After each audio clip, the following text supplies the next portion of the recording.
ప్రభుత్వం కబంధ హస్తాల నుంచి కంటోన్మెంట్ ప్రాంతానికి విముక్తి కల్పించి నామినేటెడ్ వ్యవస్థకు స్వస్తి పలికి కేంద్రంలోని బీజేపీ ప్రభుత్వం వెంటనే కంటోన్మెంట్ బోర్డు విలీన ప్రక్రియను ప్రారంభించాలని డిమాండ్తో కంటోన్మెంట్ ఎమ్మెల్యే శ్రీ గణేష్ నిన్నటి నుండి రిలే నిరాహార దీక్ష ప్రారంభించారు. ఈ దీక్షకు రెండవ రోజైన బుధవారం రాష్ట్ర ఆర్యవైశ్య కార్పొరేషన్ చైర్మన్ టీపీసీసీ అధికార ప్రతినిధి కల్వ సుజాత, బోర్డు మాజీ ఉపాధ్యక్షులు జంపన ప్రతాప్, ఐఎన్టీయూసీ రాష్ట్ర నాయకులు చంద్రశేఖర్, ఎంఆర్పీఎస్ పలు సంఘాల నాయకులు హైదరాబాద్, సికింద్రాబాద్, మేడ్చల్, సనత్ నగర్, కూకట్పల్లి ప్రాంతాల నుంచి వివిధ కాలనీ బస్తీల పెద్దలు దీక్షా స్థలానికి వచ్చి తమ సంఘీభావాన్ని తెలిపారు. వారందరికీ ఎమ్మెల్యే శ్రీ గణేష్ నియోజకవర్గ ప్రజల పక్షాన ధన్యవాదాలు, కృతజ్ఞతలు తెలిపారు. అనంతరం మాట్లాడుతూ కంటోన్మెంట్ ప్రాంతం అభివృద్ధి చెందాలంటే రాష్ట్ర ప్రభుత్వ మున్సిపల్ కార్పొరేషన్లో విలీనమే ఏకైక మార్గమని, రాజులు యువరాజులకు రాజ్యాలను అప్పచెప్పినట్లు కేంద్రం నామినేటెడ్ వ్యవస్థతో ప్రజాస్వామ్యాన్ని కూని చేస్తుంది. రాజ్యాలు అంతరించిపోయినా కేంద్రంలోని బీజేపీ ప్రభుత్వం మాత్రం నామినేటెడ్ వ్యవస్థతో నయరాచరిక వ్యవస్థను నడుపుతోందని విమర్శించారు. కార్పొరేషన్ చైర్మన్ కల్వ సుజాత మాట్లాడుతూ రాజ్యాంగబద్ధంగా జరగాల్సిన ఎన్నికలను కేంద్రం తుంగలో తొక్కుతోందని, తక్షణమే కంటోన్మెంట్ నియోజకవర్గాన్ని జీహెచ్ఎంసీలో విలీనం చేసి ఎన్నికలు నిర్వహించాలని డిమాండ్ చేశారు. స్థానిక ఎంపీ ఈటెల రాజేందర్ వద్దు కంటోన్మెంట్ విలీనమై ముద్దు అంటూ పెద్ద ఎత్తున నినాదాలు చేశారు. విలీనం చేసే వరకు ఎంపీ ఈటెల రాజేందర్ను అడ్డుకోవాలని కార్యకర్తలకు, నియోజకవర్గ ప్రజలకు ఆమె పిలుపునిచ్చారు. కార్యక్రమంలో కాంగ్రెస్ పార్టీ నాయకులు, మహిళలు, వివిధ సంఘాల నాయకులు తదితరులు దీక్షలు కూర్చున్నారు. పోరాటం చేశారు మనకు స్వతంత్రం కావాలని. ఈ రోజు మన కంటోన్మెంట్ మెర్జర్ మూవ్మెంట్ అని ఇదే కంటోన్మెంట్ బోర్డులో ఉన్న లీడర్ల మీద, కేంద్ర ప్రభుత్వం మీద మళ్ళొకసారి ఇది మన స్వతంత్రం గురించి జరుగుతున్న పోరాటం.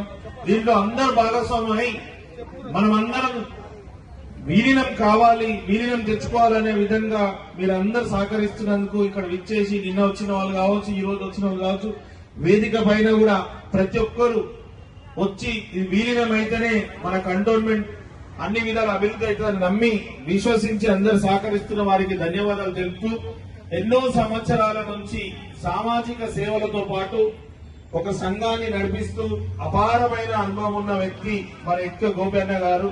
ఇట్క గోపన్న గారు కూడా ఈ రోజు వ్యవస్థల గురించి కొంచెం వివరణ ఇవ్వాలి. ఈ యొక్క ఉద్యమం ఎందుకు, ఈ యొక్క నిరాహార దీక్ష ఎందుకు చేస్తున్నాం, ఈ కంటోన్మెంట్ బోర్డు ద్వారా ఏం లాభం, జిహెచ్ఎంసీలో కలిపితే ఏం లాభమో, నష్టం లాభం తెలిపాలని మనసారా మిమ్మల్ని కోరుతున్నాను. కంటోన్మెంట్ కు ఇయ్యరా మీరు? కాబట్టి మీరు ఇయ్యరు. అమ్మ పెట్టదే అడక తిననియదు. కాబట్టి మేము ఈ రోజు తమ్ముడు దీక్ష కూర్చున్నది ముఖ్యమైనటువంటి కారణము ఇది జిహెచ్ఎంసీలో కలపాలి. చుట్టుపక్కల ఎన్నెన్నో మండలాలలో ఉన్నటువంటివి చిన్న చిన్న పట్టణాలన్నీ మున్సిపాలిటీలో కలిపి కార్పొరేషన్ అయితే ఇది మధ్యలో ఉన్నది. మరి హైదరాబాద్, సికింద్రాబాద్ అంటే హైదరాబాద్ రాష్ట్రానికే Secunderabad heart of the city. అందులో కంటోన్మెంట్ లో ఎంతో మంది మరి ఎక్కడెక్కడి నుంచో వచ్చిన వాళ్ళు, ఎంతో మంది వ్యాపార పరంగా, ఉద్యోగ పరంగా వివిధ తరగతుల ప్రజలు ఇక్కడ నివాసం ఉంటారు. మరి అన్ని డెవలప్ అయితే చుట్టుపక్కల ఉన్నటువంటి పట్టణాలన్నీ డెవలప్ అయిపోయి హైదరాబాద్ లో జిహెచ్ఎంసీలో కలిస్తే ఇది ఒక్కటి మధ్యలో మనం ఏమంటాం, పాకిస్తాన్ బార్డర్ లో కూర్చున్నట్ల హైదరాబాద్ నడిబొడ్డులు ఉన్నటువంటి ఈ నియోజకవర్గం ఏం పాపం చేసింది? మేము ఎన్నో రోజుల నుంచి అడుగుతున్నాం హైదరాబాద్ జిహెచ్ఎంసీలో విలీనం చేయమని.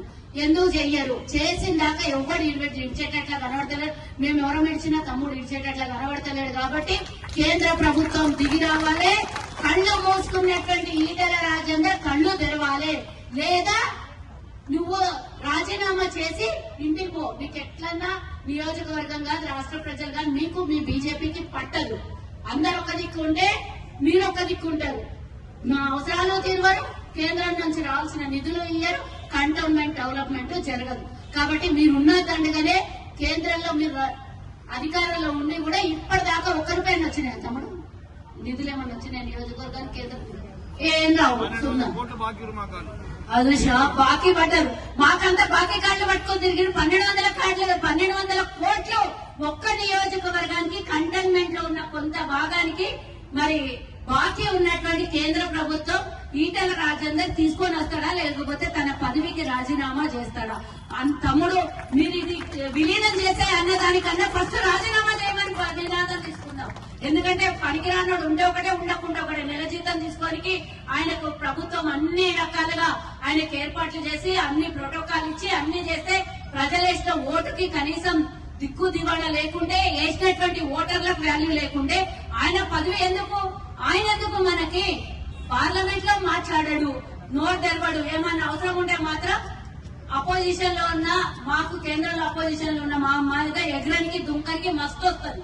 కానీ ఇప్పుడు ఇక్కడ దుంకు ఎదురు నువ్వు నీ బాధ్యత కదా, తెలంగాణ సభ్యులు కాదా నువ్వు? కంటోన్మెంట్ లో అభివృద్ధి జరగాలి అని అంటే జిహెచ్ఎంసీలో విలీనం అయితేనే జరుగుతుంది. మీరు ఎట్లాగో ఇయ్యరు కదా, ఇయ్యాల్సిన బాకీలు ఇయ్యరు, చేయాల్సిన పనులు చెయ్యరు. కాబట్టి ఎన్నికలు అవసరం లేదు. మీరు ఏడాదాకా పొడిగింపు చేసుకుంటే పోయి ఇట్లనే ఇంకో 3 ఏళ్ళు ఎన్నికలు వచ్చేంత వరకు మళ్ళీ ఇట్లనే ట్రాక్ చేసే పరిస్థితి మీద ఉంది. కాబట్టి ఇప్పుడు జరగకపోతే ఎప్పుడు జరగదు. కాబట్టి పట్టు తమ్ముడు, ఎందుకంటే ఎట్లాగూ జిహెచ్ఎంసీ ఎన్నికల్లో ఎంత పాట వస్తుంది, కొంచెమే వస్తుంది.